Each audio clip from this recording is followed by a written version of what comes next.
ओम। ईश्वर का स्मरण करते हैं। आज लेते हैं, आज एक प्रसिद्ध मंत्र का पाठ करते हैं। यह प्राण तो निमिषतो, ये मंत्र है। ओम यह प्राण तो निमिषतो महित्वैक इदराजा जगतो बभूव य ईशे अस्य द्विपदश्चतुष्पदः कस्मै देवाय हविषा विधेम। ओम शांति शांति शांति। ओम। परम पिता का नमन करता हूँ। आप सभी लोगों को अभिवादन और स्नेह यथायोग्य निवेदित करता हूँ। आज का जो सांख्य दर्शन का प्रकरण है वह है चतुर्थ अध्याय की समाप्ति और पंचम अध्याय का प्रारंभ। बढ़िया अवसर है। चतुर्थ अध्याय पूरा हो जाने के बाद अब इस ग्रंथ समाप्ति की जो सुगंधी है वो आने लगेगी, और चतुर्थ अध्याय के थोड़े से सूत्र और बचे हैं। फिर धीरे धीरे जैसे ग्रंथ भी हम समाप्त कर लेंगे, हमारी आयु भी धीरे धीरे क्षीण होती जाएगी और हम फिर आवृत्ति के चक्र में फंस जाएंगे। तो ये सब इस तरह चक्र चलता है। आइए पढ़ते हैं। सूत्र संख्या 27 पूरी हो गई। अब 28वें सूत्र संख्या पे हैं हम। 27 में कोई चर्चा का विशेष अवसर नहीं है। 28 में चलते हैं। इसमें मुक्तात्मा बनने का प्रकरण है। अगर आप मुक्तात्मा बनना चाहते हैं, इन 32 सूत्रों में 32 सिद्धांतों का उल्लेख है, तो इनका भलीभांति पालन करें। और मैंने एक बार कहा था कि नागौर जिले, राजस्थान के नागौर जिले के डिडवाना करके एक जगह पे मैं कुछ दिन रहा, माह 1.5 माह संस्कृत प्रचार के समय पे। तो जिस आश्रम में रहा उस आश्रम में कुछ साधु थे।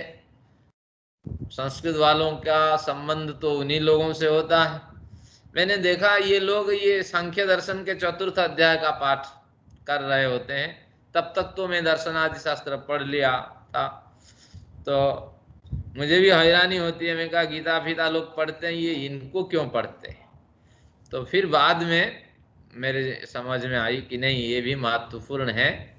तो इन सूत्रों को भूल न जाए। जो आत्म साधक हैं वो निरंतर प्रयत्नशील रहते हैं कि किसी तरह जो सिद्धांत हमारे ऋषियों ने बनाए हैं उन सिद्धांतों के मार्ग से हम विचलित न हो। तो आप भी ये 32 सूत्रों को आप पाठ कर सकते हैं, ताकि आपको ध्यान रहे कि हमें इस तरह आचरण करना है। अब हमें देखना है 28वां सूत्र, दोष दर्शनादुभयोः। इसमें दोष दर्शनात् पहले 2 टुकड़ों में बांटते हैं। उभयोः दोनों में, ये सप्तमी 2 वचन का प्रयोग है।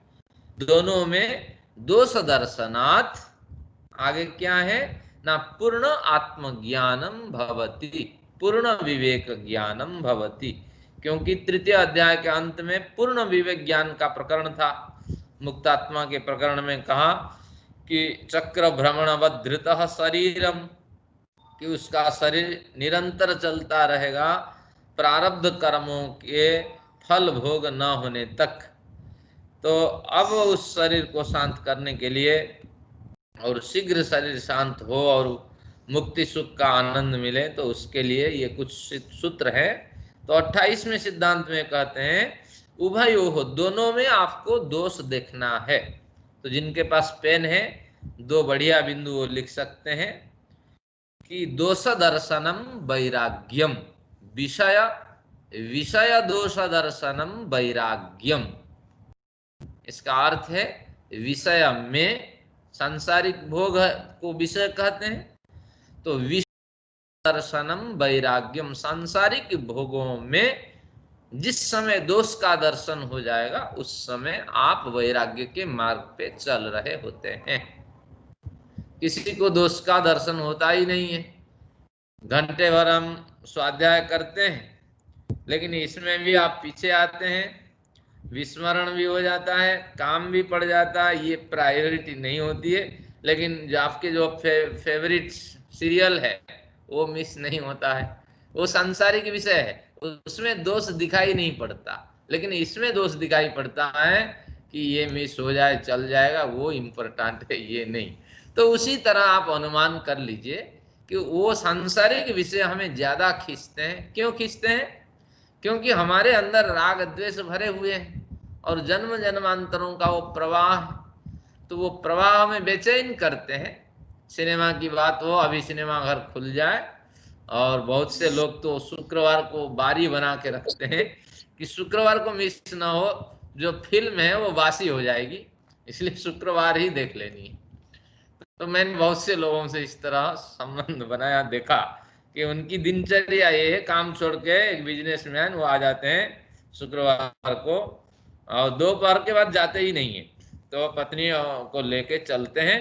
और कौन उस क्षेत्र में जाता है, आगे बिल्कुल स्पष्ट कर दिया कि क्या कहा, कहाँ पे कहा, कामचारित्व रागोपहते। ये सूत्र इतना व्यापक है, जहां कामी लोग हैं वहां नहीं जाना। तो कहाँ कहाँ होते हैं? सिनेमा हॉल में होते हैं, आपके बुद्धा गार्डन, उसको आज के संस्कृत की भाषा में कहें क्या है, उपवन। उस समय भी उपवन होता था। और फिर नदी के किनारे नहीं जाना, और जहाँ समुद्र के किनारे नहीं जाना। तो इन स्थलों में जाएंगे तो चित्त को भड़कने में देर नहीं होगी। और आज तो चित्त को विक्षिप्त करने के लिए पोर्नोग्राफी मौजूद है, तो ये भी इस सूत्र में आ जाता है। तो इन बिंदुओं पे कभी सोचना मत। और अगर इस तरह वृत्ति बने तो ये आपके प्रारब्ध को खराब कर देने वाली स्थितियां हैं, वृत्तियां हैं, और इससे दुख, अज्ञान और अनंत फल मिलेगा। अनंत वर्षों तक दुख और अज्ञान का फल मिलेगा और ये जन्म व्यर्थ हो जाना है। इस तरह भावना फिर उत्पन्न करें, इनसे बचें। अगर ये भावना आपके कारगर नहीं होती है, प्रतिपक्ष जो विचार आप उठाते हैं वो समर्थ नहीं है, तो समझ जाना चाहिए कि वासनाएं अभी शांत नहीं है और वासनाएं अभी प्रौढ़ हैं, इनको और क्षीण करना होगा, साधना में और कठिनाई अपनानी होगी। ये सारे सिद्धांत है।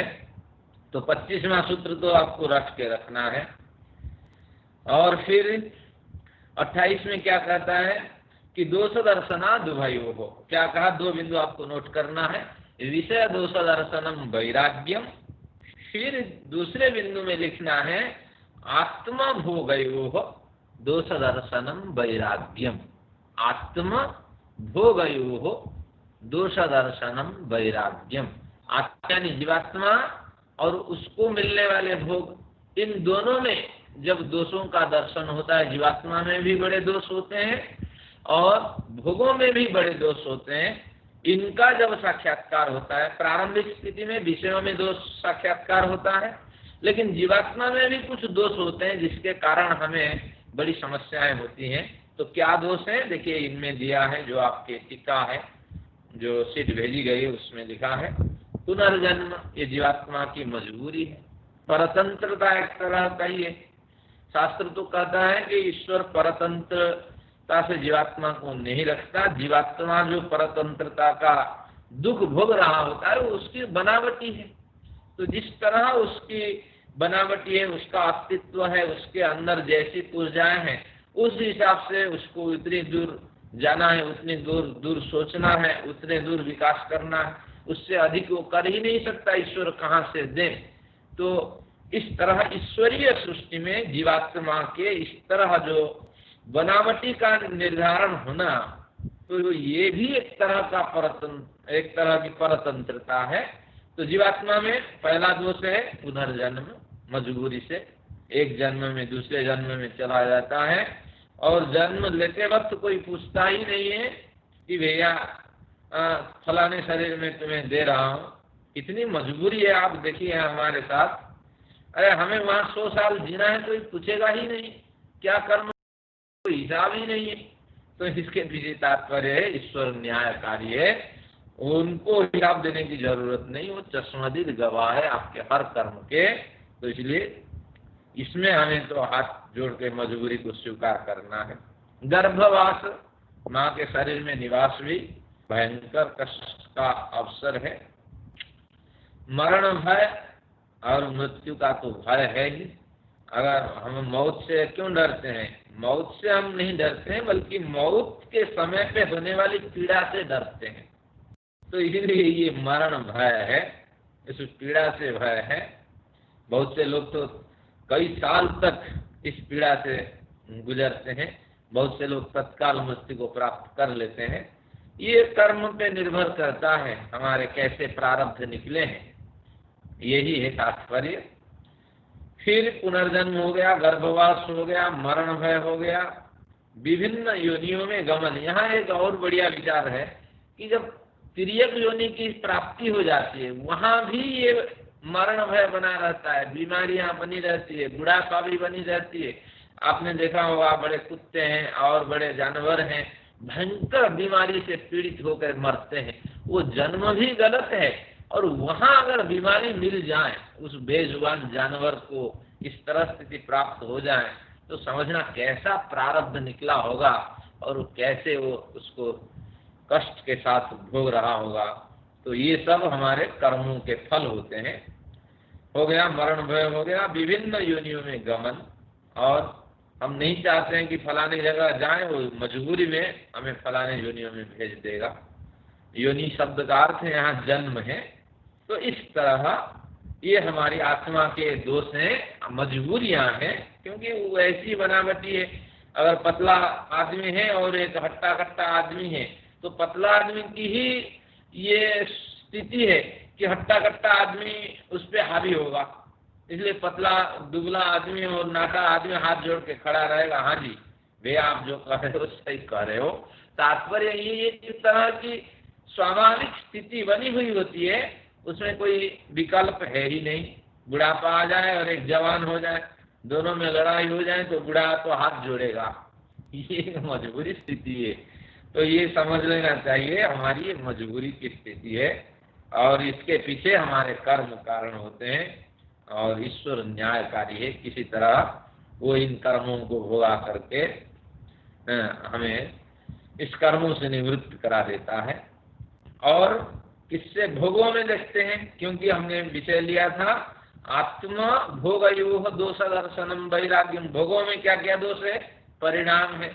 जिसे भोग रहे हैं वो ऐसा हमेशा नहीं रहने वाला है। कितना बढ़िया आपने मकान बनाया, हाँ वर्षों आपने मेहनत की, 50-60 के बाद रिटायरमेंट होने के बाद बढ़िया भवन बनाया। अरे उस भवन में रहने का योग ही नहीं है। बच्चों ने कहा हमारे यहाँ आ जाओ, मकान इधर पड़ा हुआ है, सेवक बैठा हुआ है, आप बच्चों के साथ घूम रहे हैं। और कई बार संयोग भी नहीं बनता है कि पति पत्नी दोनों मेहनत करके ये भवन बनाए, और कभी पति भी गुजर जाता है और पत्नी भी गुजर जाती है। तो ये परिणाम है। परिणाम यानी परिवर्तन लगा रहता है, और विकार भी उत्पन्न होता है। आपने क्या विकार उत्पन्न हुआ कि भवन बनाया है और वो भवन संयोग से गिर जाता है। आपने कोई बढ़िया काम किया है और बढ़िया संस्था आपने बनाई है और उसमें जी जान आपने लगा दी है, लेकिन आगे क्या स्थिति हुई कि वहाँ कोई पूछने वाला ही नहीं है, वहाँ औरों का अधिकार हो गया है। इस तरह बहुत सी स्थितियां होती है। आपने परिवार बनाया है और परिवार आपसे भी सब बिखर जाते हैं और आप कुछ कर ही नहीं पाते हैं, देखते ही रहते हैं। तो इस तरह बड़ी स्थितियां आती है। बुढ़ापा में भी ऐसी स्थितियां आती है। हमारे यहाँ एक सेविका रहती थी, वृद्धावस्था में भी उसको तलाक लेने की स्थिति आ पड़ी, जबकि उसकी बेटी की शादी हो गई, बेटे की शादी हो गई। तो ऐसी स्थितियां होती है, ये विकार है। यानी भोगों में परिवर्तन होता रहता है। और भोग से अतृप्ति, ये भी एक भोगों में त्रुटि है। आप भोग ग्रहण करें, इसमें अतृप्ति बनी रहती है। और एक बढ़िया उदाहरण इसमें दिया जा सकता है, एक साधु रहे और उनकी जो लंगोटी रही उसको चूहा काट देता था। 2 ही लंगोटी मिलती है, और मांगे तो किसी से एक वस्त्र लाते हैं, उससे लंगोटियां बनाते हैं। अब साधना में रत था, तो उसके मन में आया है कि बिल्ली पाल लिया जाए, ताकि बिल्ली पालने के बाद वो चूहे भाग जाए। चूहे बड़े परेशान करते हैं, रात को सोने भी नहीं देते हैं। तो फिर उन्होंने बिल्ली पाल ली। अब समस्या मुसीबत तो ये हो गई कि मेरे लिए भी भोजन, बिल्ली के लिए भी भोजन। आखिर ये तो फल खाकर चल सकता था, लेकिन बिल्ली तो फल नहीं खा सकती। तो फिर दाल रोटी की व्यवस्था करनी पड़ी उसको। फिर इसके बाद दाल रोटी खाने के बाद जब प्रोटीन आदि व्यवस्थित होने लगे, तो शरीर मन में फिर विचलन की स्थिति हुई। तो फिर एक पत्नी से विवाह कर लिया जाए। फिर किसी गरीब परिवार से एक पत्नी से विवाह हो गया, तो फिर मन में आया कि संतानोत्पत्ति किया जाए। संतानोत्पत्ति के बाद फिर विचार आया कि इसको दूध देने के लिए, प्रोटीन आदि उत्पन्न कराने के लिए गाय भी चाहिए। फिर कहीं से मांग के गाय भी ले आया। तो इसी तरह बनाते बनाते फिर खेती करने लगा, स्थितियां बिगड़ गई। तो ये जो भोग है, एक को भोगने से दूसरे तरह के भोग भोगने की लालसा बनती है। तो भोगों में एक त्रुटि है। तो इस तरह जो देख करके, किसमें? आत्मा में, यानी स्वयं आत्मा से जुड़े, आत्मा में तो नहीं, आत्मा से संबंधित जो दोष है, और किससे संबंधित? भोगों से संबंधित दोष है। इनको देख करके जो आत्मा के दोष निवारण के लिए निरंतर आत्मा के यथार्थ स्वरूप, नित्य शुद्ध बुद्ध मुक्त स्वरूप का चिंतन करता है, और भोगों को दोषयुक्त समझ करके ग्रहण करता है, अनावश्यक है उसको छोड़ देता है, तो ऐसे साधक को ही पूर्ण विवेक ज्ञान की प्राप्ति हो सकती है। अन्यथा सब इस संसार में पिसते हुए चले जाते हैं, और कौन अपने बारे में सोचता है, समय ही नहीं है। और यहाँ तक एक ओशो बढ़िया चिंतक रहे, वो कहते हैं कि मैं दावे के साथ कहूंगा कि महानगर में रहने वाले लोग कभी ऊपर घर से निकल करके सिर ऊपर करके आसमान देखते ही नहीं है। सूर्य कहाँ पे है, चांद कहाँ पे है, ये ओशो क्या बढ़िया विचार है। तो इस तरह अपने कल्याण के लिए सोचने वाले जो व्यक्ति हैं, निरंतर इन दोषों, दोनों स्थितियों में दोष देखते हैं कि मैं मजबूर हूं, और मेरे साथ मजबूरी के ये कारण है, और ये जो भोग ग्रहण कर रहा हूं ये भी दोषयुक्त है। तो इसलिए इनका न्यूनतम उपभोग किया जाए, और आत्म कल्याण के लिए कुछ प्रयत्न किया जाए। ये बढ़िया 28वां सूत्र। और आगे आते हैं 29वां सूत्र। मलिना चेतस्युपदेश बीज प्ररोहो अजवत्। मलिन चेतस्युपदेश बीज प्ररोहो जवत्। यहाँ एक इतिहास का प्रकरण है, इसको समझते हैं। मलिन चेतसी, जब चित्त में मलिनता है। मलिनता कब आती है? कि भोगों को ग्रहण करने की बड़ी रुचि है, राग द्वेष आदि विषय वासनाएं पूरी मौजूद है आपके चित्त में। तो उस समय मलिन चेतसी, न को अभी बाद में जोड़ेंगे, तो मलिन चेतसी उपदेश बीज प्ररोह। उपदेश का जो बीज है, वो बीज प्ररोह यानी अंकुर, वो बीज अंकुरित होता ही नहीं है। बीज को अंकुरित होने के लिए अनुकूल मिट्टी चाहिए, पानी भी चाहिए, रोशनी भी चाहिए। अगर ये नहीं तो वो बीज वहीं खाद बन जाना। तो इसी तरह उपदेश मलिन चित्त में कोई प्रभाव नहीं डाल सकता। जिसका चित्त मलिन है और भोगों को भोगने में जिसकी रुचि है, उसको कितने भी उपदेश दें, हाँ जी बाबूजी आता हूँ, हाँ जी बाबूजी सुनता हूँ, इस तरह। उदाहरण बढ़िया है, संजय और किसका? धृतराष्ट्र का संवाद है, और अर्जुन कृष्ण का संवाद है। और पवित्र हृदय वाला अर्जुन कृष्ण से प्रभावित होकर के, जैसे हमने पढ़ा था यहाँ ऊपर ही सूत्र, क्या पढ़ा था कि लब्धातिशय योगात् तद्वत्, कृष्ण से अतिशय लब्ध संबंध होकर के अर्जुन को दिव्य ज्ञान की प्राप्ति हो गई। लेकिन धृतराष्ट्र मलिन चित्त था, अपने बेटे के लिए कौन नहीं चाहता। तो इसलिए वो बेटे के कल्याण चाहता चाहता संजय से कुछ नहीं समझ पाया, केवल आखिर में बेटे की मृत्यु सुन करके रोया। तो इसी तरह मलिन चित्त में कोई भी उपदेश ग्राह्य नहीं होता है, और जितने व्यक्तियों को मैसेज पहुंच रहा है हमारे ग्रुप में, लगभग 180 लोग हैं मौजूद, 70 लोग हैं, ये सब मलिन चित्त आप समझ लेना चाहिए। तो इनमें उपदेश का बीज का कोई प्रभाव नहीं हो रहा है, क्योंकि प्रायोरिटी उनकी और कुछ है। तो इसलिए चित्त को पवित्र बनाने वाले जो होते हैं वो इस मार्ग की ओर आते हैं।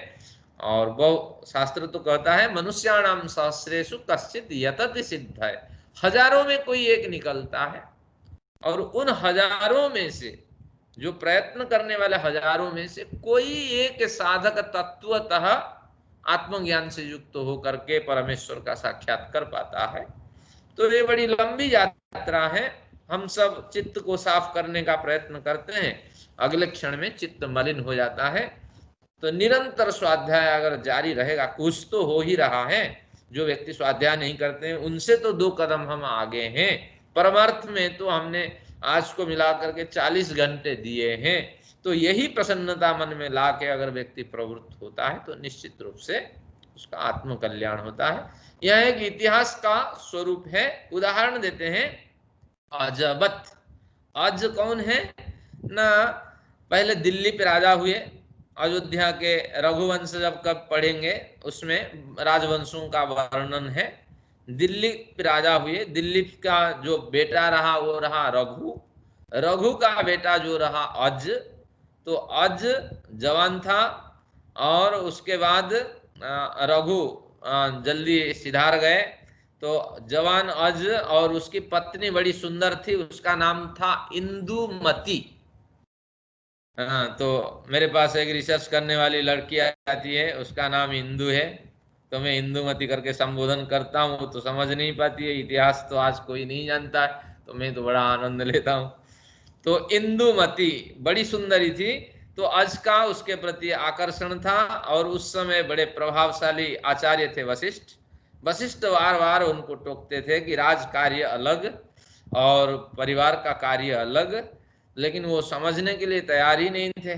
कई बार राज्यसभा में उपस्थित नहीं हो पाते थे, अनेक जो सिद्धांत फैसले रुके पड़ते थे। तो इस तरह इसका जैसे अज पे कोई प्रभाव, वशिष्ठ का उपदेश का कोई प्रभाव नहीं पड़ा, तो उसी तरह मलिन चित्त व्यक्ति के हृदय में कितने भी उपदेश दे दे कोई प्रभाव पड़ता ही नहीं है। आज के जो शादी करने वाले 40 साल से कम उम्र वाले बच्चे हैं, 40 साल तो एक बैरियर है, 40 के बाद बिल्कुल ऊर्जा का पतन होता है और व्यक्ति बेंट होकर के इस ओर मुड़ता। लेकिन उससे पूर्व के व्यक्ति को बोलिए, वो तो कहेंगे अब तो हम तो अभी तो शादी है, हनीमून से अभी आए हैं, और कोई प्रोग्राम बनाते हैं और कुछ करते हैं, देख लेंगे, पढ़ लेंगे, कुछ पैसा है तो ले जाओ। तो यही प्रवृत्तियां उनकी होती है। तो ये शास्त्र वही कहता है कि एक मलिन चित्त व्यक्ति के लिए ये उपदेश नहीं है। तो इसलिए चित्त को आप जितना साफ करेंगे उपदेश उतना गहरा असर करेगा। तो इस तरह इतिहास की क्या बात ना, ये सांख्य दर्शन जब लिखा गया था संभवतः रामायण काल के उत्तरवर्ती पर्याय में हो, क्योंकि अज की चर्चा यहाँ हुई है और किसी राजा की चर्चा नहीं हुई है। लेकिन कुछ सिद्धांतवादी भी यहाँ कहते हैं, यहाँ अज शब्द का अर्थ बकरी। सांख्य दर्शन को पढ़ने वाले राम भी थे। उनका तर्क है कि ये जो त्रेता युग से पहले ये दर्शन भी अस्तित्व में आ चुका था, ये इसकी लंबी परंपरा, इसको पढ़ने वाले कृष्ण भी थे, राम भी थे। तो अज का अर्थ बकरी कर ले, जैसे बकरी की पिटाई कर दो, ये चीजें आपको नहीं खानी है, लेकिन अगले दिन उसको उस ओर लेके जाइए, वो कोशिश तो करेगी कहीं ना कहीं में फिर दोबारा खा लो। जैसे बकरी की समझ नहीं होती है तो उसी तरह जो मलिन चित्त है, क्योंकि जो तिर्यक जोनि होती है उनकी समझ होती ही नहीं है। सर्प तो डसेगा, इसलिए उसका नाम अई है। अ का मतलब कि अनावश्यक, हाँ, समय पे भी वो हिंसा करने वाले हैं, और अनवरत हिंसा करने के लिए जो तैयार रहता। तो इसी तरह जो पशु है उसकी पिटाई आज कर दे, क्यों मारा, और अगले दिन वो नहीं समझेगा, फिर वो मारेगा। तो उसी तरह यहाँ अगर इसको हम मानते हैं कि राम और कृष्ण इन शास्त्रों को पढ़े थे, तो यहाँ अज का अर्थ बकरा करना पड़ेगा। और अगर हम मानते हैं सांख्य दर्शन से उत्तरवर्ती काल में ये दर्शन, रामायण के उत्तरवर्ती काल में सांख्य दर्शन अस्तित्व में आया, तो ये एक बढ़िया इतिहास का स्वरूप है। हम तो इस दर्शन को 6000 साल पुराना मानते हैं, जो संग्रहित दर्शन है। लेकिन ये सूत्र जो कपिल ने रखा है, ये आपने पूर्वाचार्यों से लिया या स्वयं बनाया, ये विचार का विषय है। तो वास्तविक यहाँ हमें उपदेश ये सूत्र दे गया कि चित्त को हमें ज्यादा पवित्र करते रहना चाहिए। चित्त पवित्र कैसे होगा? ना यम नियम के पालन करेंगे और सदाचार के मार्ग पे चलते हुए कुछ सामाजिक कार्य आप करेंगे निस्वार्थ भाव से, तब चित्त पवित्र होगा। और इसके लिए बल कौन देगा? आपका मेडिटेशन। मेडिटेशन जितना गहरा होगा, और अगर दिन में 2 बार करते हैं या 4 बार करते हैं, तो निश्चित रूप से इससे आपको बल मिलेगा, शक्ति मिलेगी। मेरे विचार में 2 बार ही मेडिटेशन करिए। हर कार्य नियमित होना चाहिए, अत्यधिक नहीं होना चाहिए। नियमित करें और रुचि के साथ करें, तब इसमें आनंद मिलेगा। फिर कभी योग दर्शन पढ़ेंगे, पढ़ करके मेडिटेशन का जो सूत्र है वहां से निकालेंगे, कैसे मेडिटेशन होता है जिससे चित्त में निर्मलीकरण होता है। ये एक अध्ययन का विषय है, बीच बीच में वो हमें प्रेरित करता है कि हाँ, इसको भी पढ़ना चाहिए। चलिए, ये हो गया, हम सब मलिन चित्त वाले हैं। अभी कोई डांट दें तो कल से कक्षा बंद, कल कक्षा भी नहीं आएंगे, अध्यापक भी पढ़ाने के लिए नहीं आएगा, क्योंकि मलिन चित्त से ग्रसित हम हैं और हम राग द्वेष से भलीभांति परिचित हैं। आगे देखते हैं, तीसरे नंबर सूत्र, नाभास मात्रमपि मलिन दर्पणवत्। नाभास मात्रमपि मलिन दर्पणवत्। उसी बात को फिर दोबारा दोहराया कि चित्त की मलिनता हट जानी चाहिए।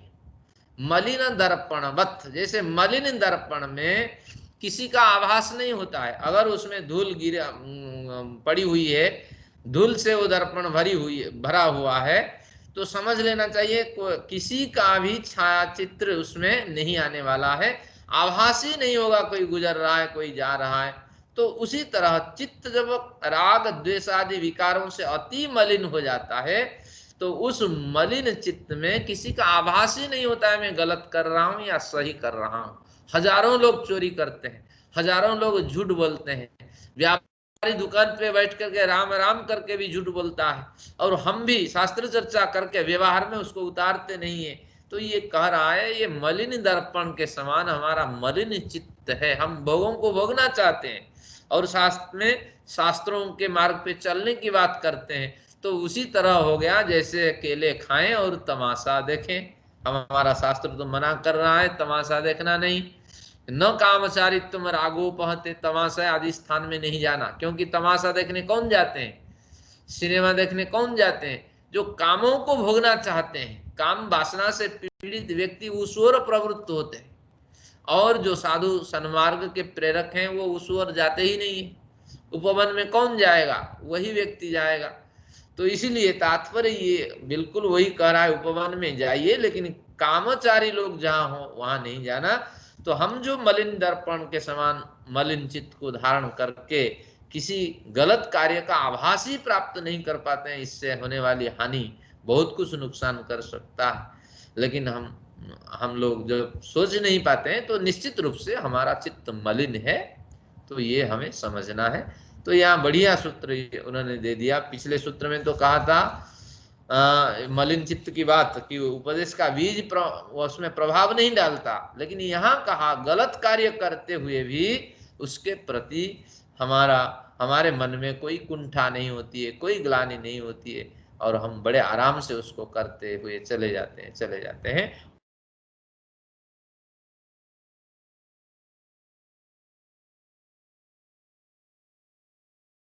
मैं सनातनी परिवार से बिलोंग करता हूं, लेकिन अध्ययन के कारण आर्य मान्यता को स्वीकार मैंने कर लिया।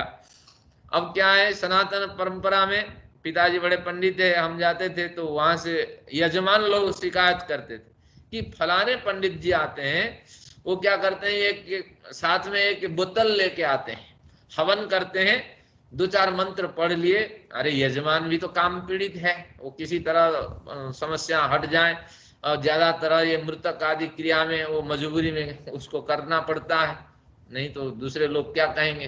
तो एक बोतल लेके जाते हैं, हवन कर लिए, बाकी वो बोतल में घी डाल देते हैं।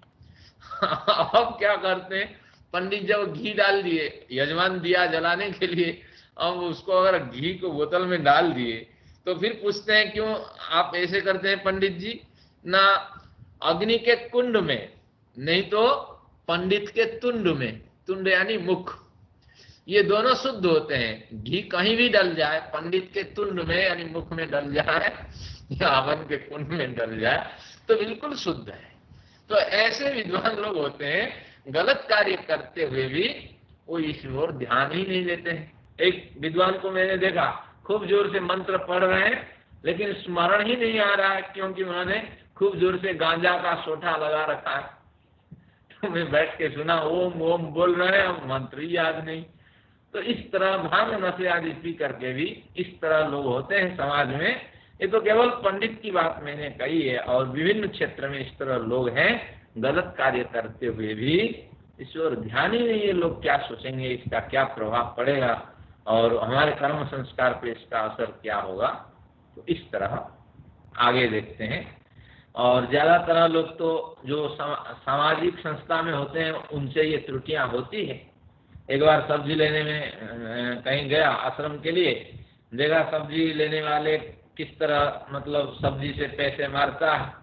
ये सब्जी कितनी है ना, इतने पैसे। मैंने कहा 10 किलो लूँ या 50 किलो लूँ या 20 किलो लूँ ना, इतना कम कर देंगे। तो उससे अनुमान लगाया कि उससे जो बिल आता था, जो पहले सब्जी लाता था, तो वो पूरा पूरा जो मार्केट के रेट लगाता था, और जब मैंने लाया मैंने देखा कि इतना डिफरेंस है।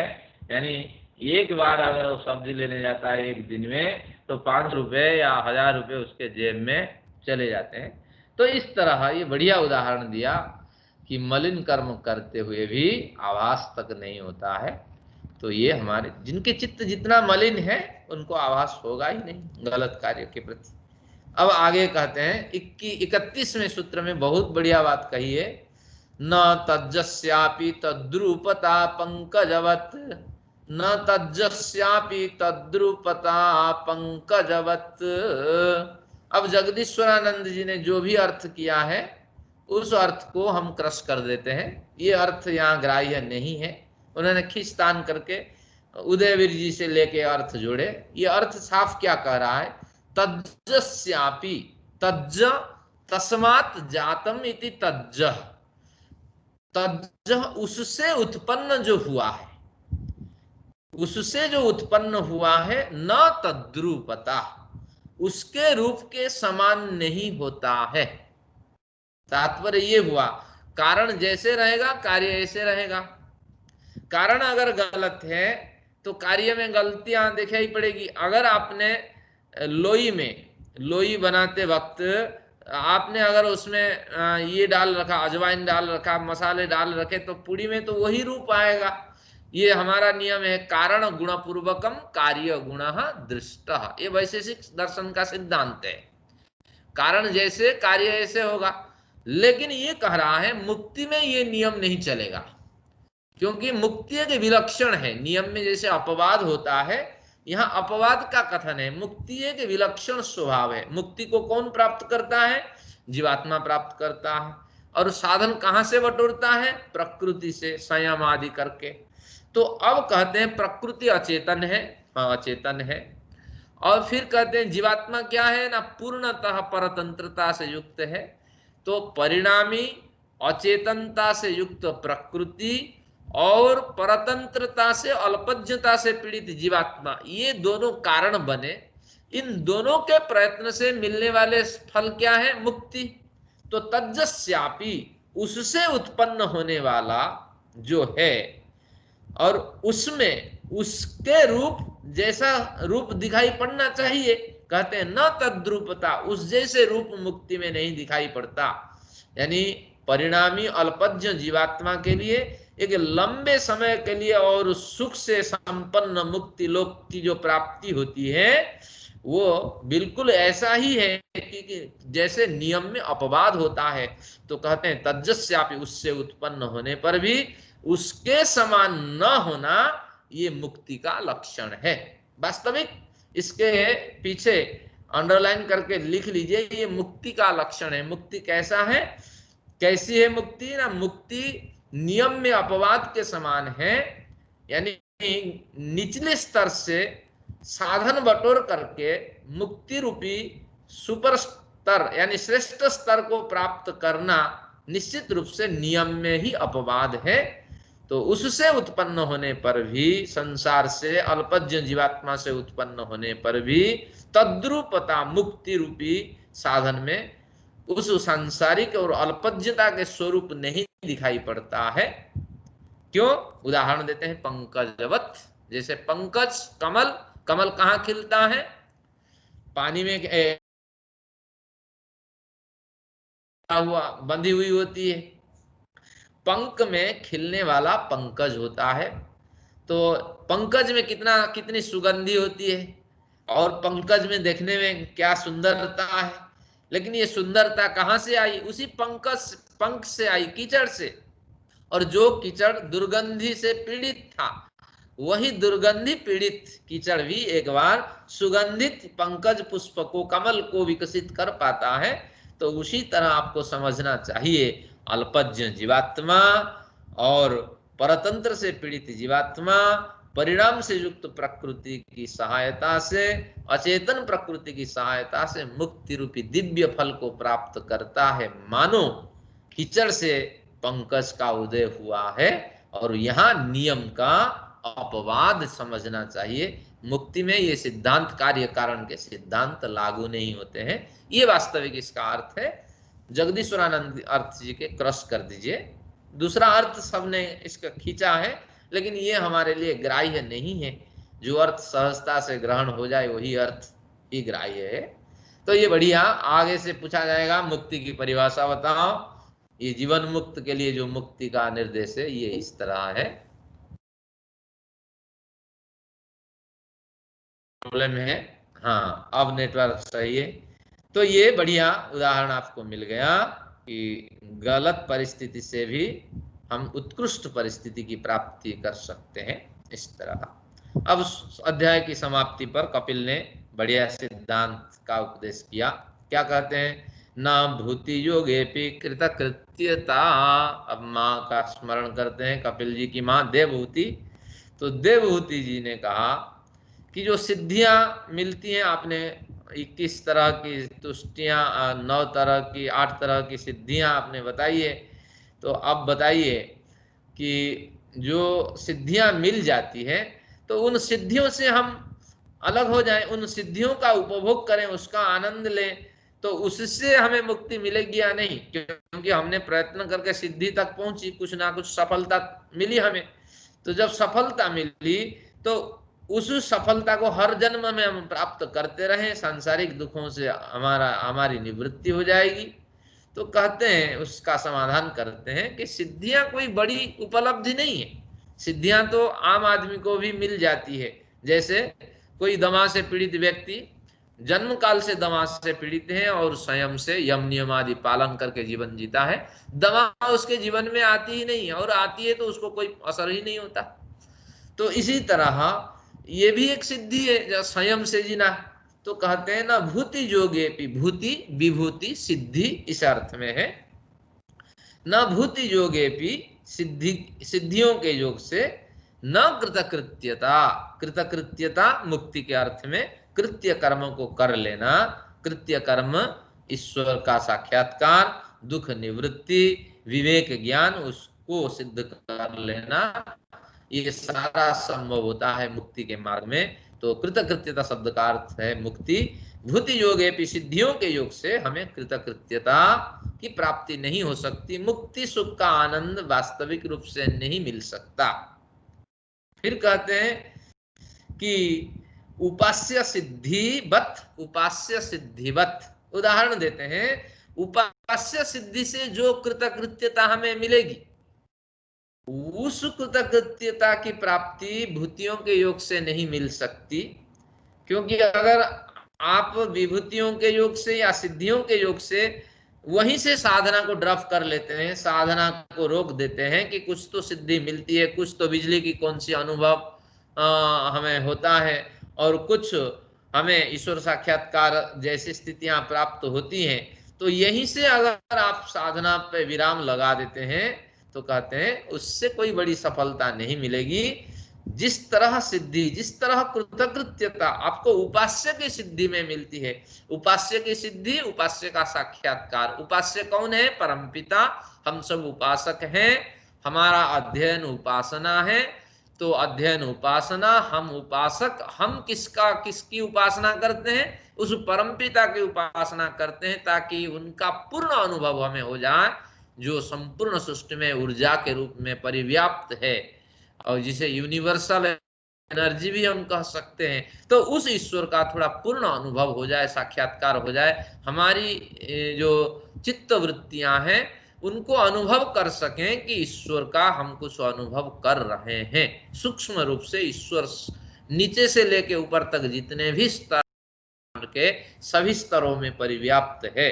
तो इस तरह अनुभूति का नाम है उपास्य की सिद्धि, ईश्वर का साक्षात्कार। तो कहते हैं उपास्य की सिद्धि ईश्वर साक्षात्कार से मिलने वाली कृतकृत्यता जैसी कृतकृत्यता नहीं। तो इसलिए भूतियों में आप न घूमे।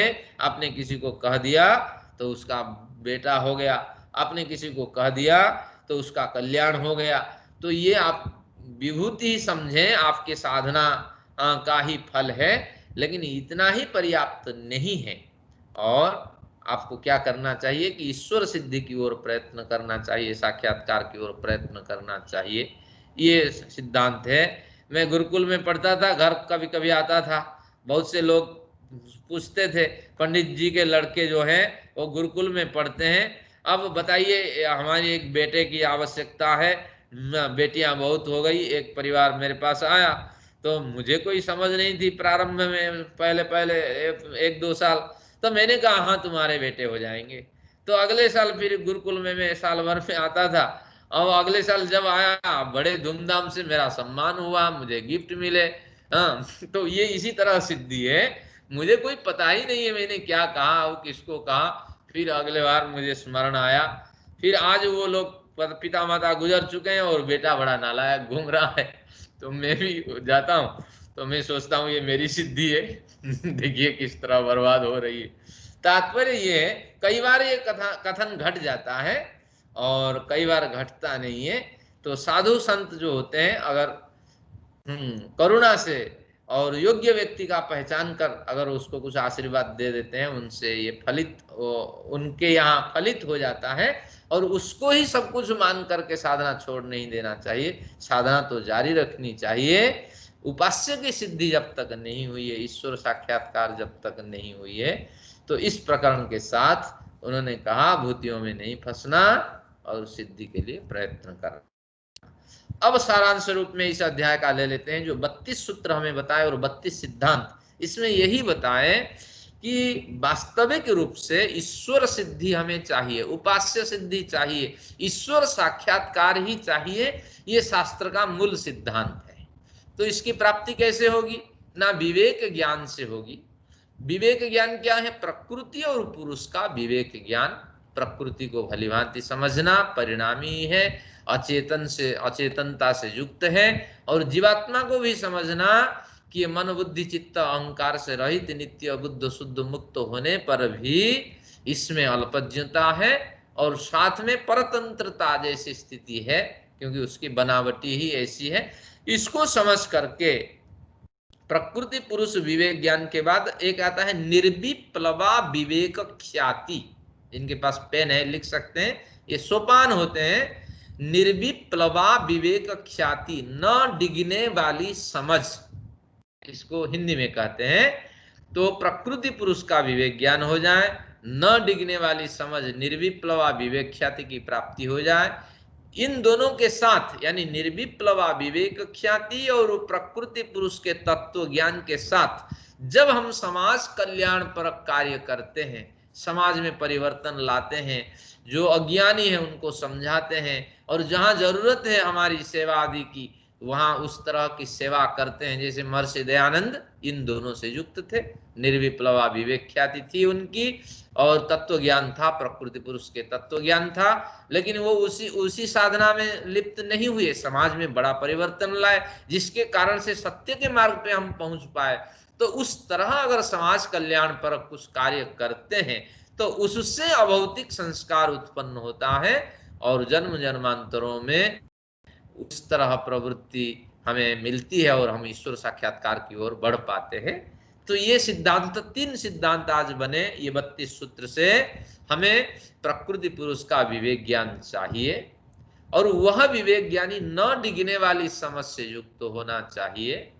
और इन दोनों से न डिगने वाली समझ और विवेक ख्याति के साथ जब समाज कल्याण के लिए कुछ नए कार्य करते हैं, योग्य व्यक्ति को योग्य उपदेश देते हैं और समाज में कुछ परिवर्तन लाते हैं, तब जाके अभौतिक संस्कार बनता है और ईश्वर साक्षात्कार की ओर हम बढ़ते हैं। इस जन्म में हो पाता है या अनेक जन्म भी लग सकता है। तो ये सिद्धांत है जीवन मुक्त बनने के लिए। तो अब जिस ईश्वर का साक्षात्कार करना चाहते हैं एक बार सुन लेते हैं वो ईश्वर कैसा है, क्योंकि 5वें अध्याय में हम चलेंगे, उसी की चर्चा करेंगे। क्योंकि ये कहता है कि सफलता तो वही है, भूतियों से सफलता नहीं, उपास्य की सिद्धि में सफलता है। तो क्या है, ईश्वर कैसा है? छांदोग्य उपनिषद का एक वचन है, भारूप प्रभारूप है, प्रकाश रूप है परमेश्वर, कोई अंधकार की सत्ता नहीं है, उसी के प्रकाश से सब प्रकाशित होते हैं। सत्य संकल्प, उनके जो संकल्प होता है, संकल्प यानी सृष्टि बनाना और साथ में प्रजाओं को, प्राणियों को उनके योग्य फल देना, सत्य संकल्प है, वो यथार्थ है और संकल्प के अनुसार उनका प्रयत्न होता है। आकाशात्मा, आकाश जैसे परिव्यापक है, आकाश के जैसे ओर छोर नहीं है। तो आकाश को भी वो महाकाश बन करके अभावात्मक आकाश स्वरूप धारण करके वो धारण किए हुए होते हैं। सर्वकर्मा, समस्त कर्म करने में उनमें समर्थ है, लेकिन उनके योग्य कर्म वो करते हैं, जीवात्मा के कर्म वो नहीं करते हैं। जीवात्मा को तो उनके कर्म करने होते हैं। तो सर्वकर्मा कहने से अभिप्राय है समस्त सामर्थ्य उनमें है और सभी को कर्म करने के जो भी सुविधा वो उपलब्ध कराते हैं। तो इसलिए ईश्वर हमारे कर्म नहीं कर सकते। हाँ, हमारे कर्म, हमारा विकास या हमारा पतन हम ही निर्धारित करते हैं। सर्व काम, कोई कामना उनको नहीं है, उनका उद्देश्य है कि प्राणी जगत को उनके फल मिल जाए। सर्वगंध, गंध सुगंध, समस्त सुगंधी, जिस सुगंधी के प्रति हम लालायित होते हैं, फूलों को देख के कितनी खुशी होती है, हमें तो तोड़ने की इच्छा भी नहीं होती। जो सिद्धांत जानता है वो फूलों को तोड़ता ही नहीं है, क्योंकि फूलों की सुगंधी से अनेक बैक्टीरिया मरते हैं। तो इसलिए ये प्राकृतिक पदार्थ है, उस सुगंधी को उपभोग करने के लिए हम प्रेरित होते हैं। सर्वरस, समस्त रस उनमें है। सर्वमिदम अभ्यात्तो अवाक्यनादरः, सब वो परिव्याप्त है, अवाकी है, उनके बोलने के लिए कोई वाणी नहीं है, कोई इंद्रियां नहीं है, लेकिन वो सब कुछ न होने पर भी सब कुछ संबंध स्थापित कर लेते हैं, अतिशय सूक्ष्म है और सामर्थ्यशाली है। तो इसलिए उनके लिए कोई कठिनाई नहीं है। और अनादर, अवाकी अनादर, अनादर की वृत्तियां बाहर लोगों में होती है, इसलिए अनादर वृत्ति से रहित होने के कारण ये आदर के पात्र हैं। सभी से उनकी श्रद्धा है, स्नेह है, आदर है, सभी से उनका संबंध है। किसी के गलत व्यक्ति को भी वो उसी आदर भावना से देखते हैं, अच्छे व्यक्ति को भी उसी आदर भावना से देखते हैं। मैं पढ़ाता हूँ, मुझे भी उसी आदर भावना से देखते हैं। आप सुन रहे होते हैं या कोई चाय पान आदि कर रहे होते हैं, वीडियो बंद करके, वो भी आदर भावना से आप लोगों को देख रहे हैं। पृथिव्याः ज्यायान, इस पृथ्वी से बड़े हैं। अंतरिक्षा ज्यायान, अंतरिक्ष से भी बड़े हैं। दिवः ज्यायान, दिवलोक से भी बड़े हैं। एभ्यो लोकेभ्यः अज्यायान, इन तीनों के बात कहने के बाद फिर कहता है इसके अतिरिक्त अगर कोई लोक है तो उनसे भी बड़े हैं। तो इस तरह परमेश्वर का हमें साक्षात्कार करना है मेडिटेशन के लिए बड़े लंबे समय लगता है, तो किन साधनों से हम लंबे समय तक मेडिटेशन करते हैं, ऐसे वाक्यों का संग्रह होता है। और कुछ पंक्तियां आपको पढ़नी पड़ती है, मनन करना पड़ता है, कल्पना हृदय में बैठानी पड़ती है, फिर आपकी उड़ान होती है। संपूर्ण सृष्टि एक सर्कल के समान है और ये सर्कल चारों ओर परिव्याप्त है। मैं एक बिंदु के समान इस सर्कल में तैर रहा हूं, मुझे और कोई जीवात्मा नहीं दिखाई पड़ रहा है, केवल शून्य ही दिखाई पड़ रहा है और मैं उस ईश्वर से जुड़ना चाहता हूं। इस तरह जब मेडिटेशन में भावनाएं उठती है तो बड़े लंबे समय तक फिर ये मेडिटेशन चलता है और सिद्धि योगियों को सिद्धियां मिलती है। तो आप भी प्रयत्न करिए और इस तरह सिद्धांतों के मार्ग से गुजरें। तो कपिल जी का धन्यवाद करते हुए चतुर्थ अध्याय का हम यही विराम देते हैं। अब जो आपके पास आ रहा है 5वां अध्याय है, इसमें कुछ प्रक्षिप्त ये भी मिलेंगे, सूत्र भी मिलेंगे और इसके साथ ये अध्याय में, इस अध्याय में आपको 89 सूत्र मिलेंगे और 89 सूत्र कोई ज्यादा नहीं है, हम तो 128 सूत्र पढ़ के आए हैं, तो अब समाप्त है। इसमें 89 है, उसमें 70 कुछ आएंगे, तो इस तरह अब 200 से कम सूत्र बच गए हैं हमारे पास। अब तो सुगंधी आने लगी है, ग्रंथ समाप्त हो जाएगा। हमारे मदान साहब वहाँ खुशी से ये कर रहे होंगे, आनंद मना रहे होंगे, अरे ग्रंथ खत्म, अब नेटवर्क भी खत्म। हाँ,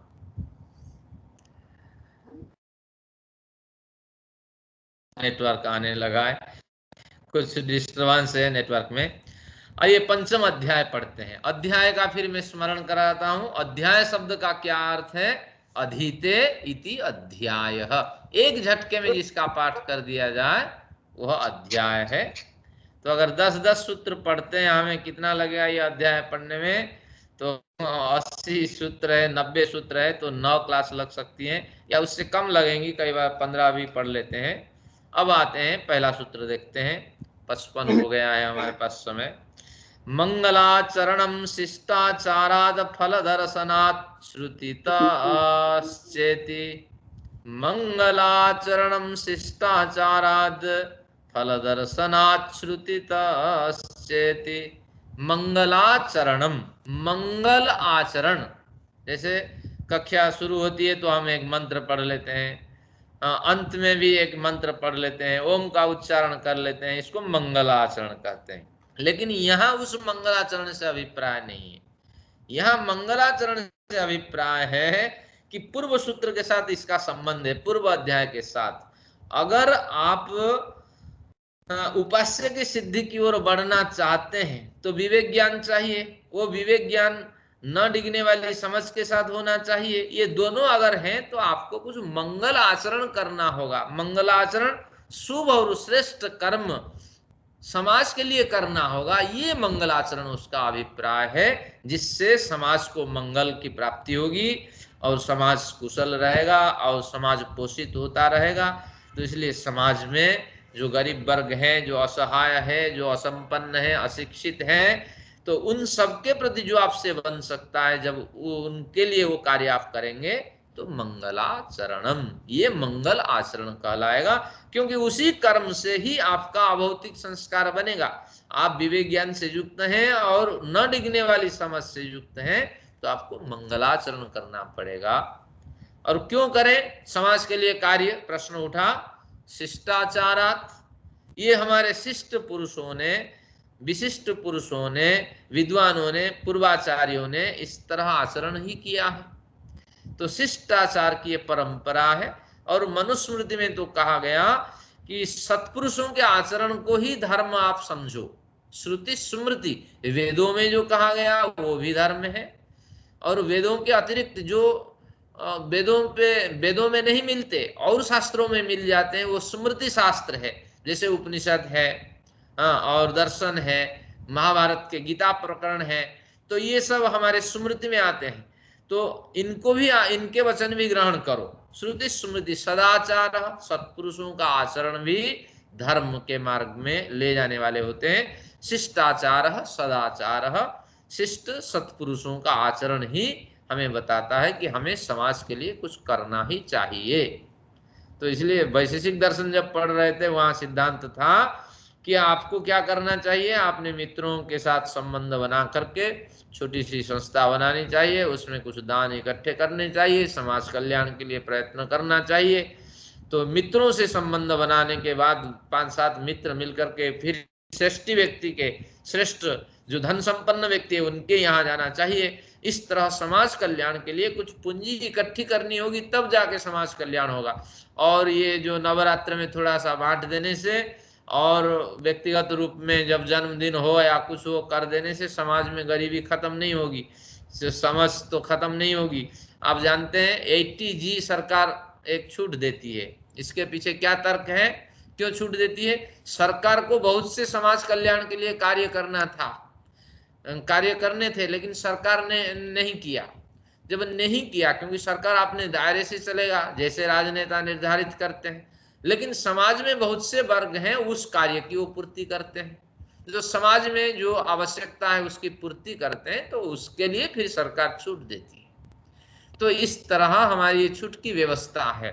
तो सब कुछ सरकार नहीं कर सकती, हमें संघ बना करके और समाज में जो कमियां हैं उसको दूर करना चाहिए, लेकिन हो नहीं पाता है। अब सड़क पे जब गाड़ी लेके जाते हैं, हम सब परिचित हैं, वही नुक्कड़ पे और उसी चौक पे वो खड़े रहते हैं, कोई किसी के हृदय में भावना उठती ही नहीं है कि किस तरह इनको सही मार्ग की ओर ले जाएं। और वो भी ऐसे होते हैं सही मार्ग पे ले भी जाएं कमाने के लिए, फिर वो आ जाते हैं। तो ये तंत्र बनानी होगी, तब जाके कुछ होगा। और वर्षों से हमारे जब दर्शन शास्त्र बने इसके लिए उपदेश मिले हैं, लेकिन आज तक वो उपदेश कारगर नहीं हुए हैं, और हम भी यही पढ़ते हैं। तो मंगलाचरण करिए, शुभ और श्रेष्ठ कर्मों का निस्वार्थ भावना से आचरण करें समाज के लिए। ये शिष्ट व्यक्तियों की परंपरा है, सदाचारी व्यक्तियों की परंपरा है। फिर आगे कहते हैं फल दर्शनात्, इसके फल भी देखे गए हैं। फल क्या देखे गए हैं? पिछले प्रकरण में हमने कहा था कोई भी कार्य करे उसके 3 स्वरूप होते हैं। पहला स्वरूप परिणाम, जो तत्काल फल मिलता है। दूसरा स्वरूप प्रभाव, जो कुछ देर तक रहता है। और तीसरा स्वरूप फल है, वो कितनी एकाग्रता के साथ या कितने वैमनस्य के साथ उस कार्य को किया है, वो कर्म को किया है, उस हिसाब से उसका कर्माशय निर्धारित होगा। धर्माधर्म में जाएगा, धर्म में जाएगा या अधर्म में जाएगा, या उसकी वासना ऐसी है तो थोड़ी देर के लिए उसको वासना संस्कार में डाल के रखेगा। ये सब निर्धारण होता है। तो फल दर्शनात्। फिर कहते हैं श्रुति तश्चेति, श्रुति जो है संध्या से श्रुति तह चेति होगा। श्रुति वेदों में भी ऐसे कहा गया है। कहाँ कहा गया है हमें सत्कार्य करना है? अब देखिए, कुर्वन्नेवे कर्माणि जिजीविषेत् शतं समा। 100 साल जीने की इच्छा करो, कार्य करते हुए, कार्य अपना केवल कार्य करते हुए नहीं, समाज कल्याण पर कार्य करते हुए 100 साल जीने की इच्छा करो, तभी तो लोग आपको स्मरण करेंगे। नहीं तो ये बुढ़ा मर जाए, ये बुढ़िया मर जाए, जल्दी ही पिंड छूटेगा। तो ये भावना बनी रहेगी। ईश्वर से प्रार्थना करें कि कुछ ना कुछ हमसे अच्छा कार्य हो जाए। जितनी आयु तक हम जीते हैं, 100 साल जीना कोई जरूरी नहीं है, जितनी आयु तक हम जीते हैं समाज के लिए कुछ अच्छा कार्य करके जाएं। आपके कारण से अगर किसी को शिक्षा मिल जाती है, सभी महिलाएं हैं और सभी रिटायर्ड व्यक्ति हैं, अगर किसी को आप ट्यूशन फ्री पढ़ा देते हैं, किसी के लिए कुछ सहायता दिला देते हैं, तो निश्चित रूप से इसका अलग फल होता है, अदृष्ट फल होता है, वो फल मिलता है। तो ये भी आपका मंगलाचरण कहलाएगा। और केवल मंगल मंत्र बोल देने से मंगलाचरण नहीं। तो इन्होंने बढ़िया स्पष्टीकरण यहाँ किया, किसने? कपिल ने, कि हम सबको इस मार्ग के लिए, ईश्वर साक्षात्कार के लिए मंगलाचरण करना पड़ेगा। ये शिष्टाचार की परंपरा है, सत्पुरुषों की परंपरा है। इसका फल भी है, प्रभाव, परिणाम, प्रभाव और फल, इस तरह 3 प्रकार के इसके रिजल्ट्स हैं। और साथ में श्रुति तस्य, वेदों में प्रमाण मिलता है। यजुर्वेद का एक प्रथम मंत्र पाठ करिए, इसे त्वर्जित्वा वायवस्थ देवो वह सविता प्रापयतु श्रेष्ठतमाय कर्मणे। ये क्या कहता है कि हे वायवस्थ, है मनुष्य, तुम हवा के झोंक हो। इसे त्वा ऊर्जित्वा, इस यानी अन्न, ऊर्जा, अन्न और ऊर्जा के लिए मैं तुझे, अन्न और ऊर्जा के संपादन के लिए मैं तुझे प्रेरित करता हूं। फिर कहते हैं देवो वह सविता प्रापयतु श्रेष्ठतमाय कर्मणे, ये जो सविता देव है, जो परम पिता है, उससे भी मैं निवेदन करता हूं और वो श्रेष्ठतम कर्म के लिए तुझे प्रेरित करे, तेरे जीवन से कुछ अच्छे कार्य हो। और आप जो पढ़ते हैं देव सविता प्रसुभ यज्ञम प्रसुभ यज्ञ पतिम भगाय, उसमें भी यही बात है। आप निश्चित रूप से है देव सविता, मुझे यज्ञ के लिए प्रेरित करो और यज्ञ पति की अभिवृद्धि के लिए प्रेरित करो। यज्ञ यानी उत्तम कर्म मेरे से हो, यज्ञपति यानी हमारा संग भी अपने विचार, समकक्ष विचार रखने वाले लोगों के साथ हो, इनकी संख्या बढ़े ताकि समाज में परिवर्तन हो। तो ये बढ़िया सूत्र है, समय अब अनुमति नहीं देता है, अब यही समाप्त करते हैं, फिर हम अगले प्रकरण को उठाएंगे। और हमें निश्चित रूप से आनंद मिला और सुगंधि आने लगी, अब ग्रंथ समाप्त हो जाएगी और 200 से कम सूत्र बचे हैं। और जिन लोगों के पास पुस्तक है गिन करके अगली कक्षा में बता देना कितने सूत्र बचे हैं। धन्यवाद। और मैं इसलिए उत्साहित करता हूं कि अब जल्दी ही आपको ये अध्याय पूरा करके अगले ग्रंथों पे जाना है, तो इस तरह मन बनाइए। और हमारा सत्र, अगर शरीर इस तरह स्वस्थ रहा, हम सब सक्रिय रहे, फिर यह अध्ययन परंपरा चालू रहेगी जब तक वैक्सीन न निकल जाए। आइए सभी को नमन।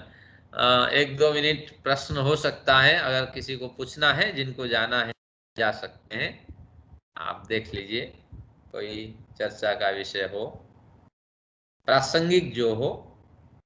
और सिद्धांत तो मैंने बता दिए, 3 सिद्धांत है, विवेक ज्ञान की प्राप्ति और न डिगने वाली समझ, इन दोनों से प्रेरित होकर के मंगल आचरण करना, श्रेष्ठ और शुभ कर्मों का संपादन करना। इसके आगे ईश्वर की इच्छा, वो कब साक्षात्कार कराता है कब नहीं कराता है। धन्यवाद। आइए शांति पाठ करते हैं, फिर मैं ग्रुप खोलता हूं, उसमें आप अपने विचार दीजिए। ओम द्यौः शान्तिरन्तरिक्षं शान्तिः पृथिवी शान्तिरापः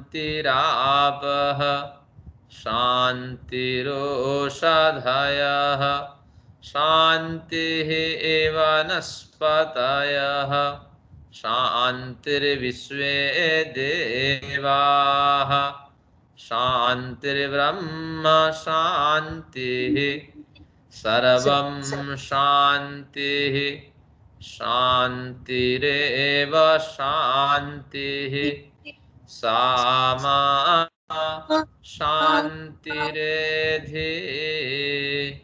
ॐ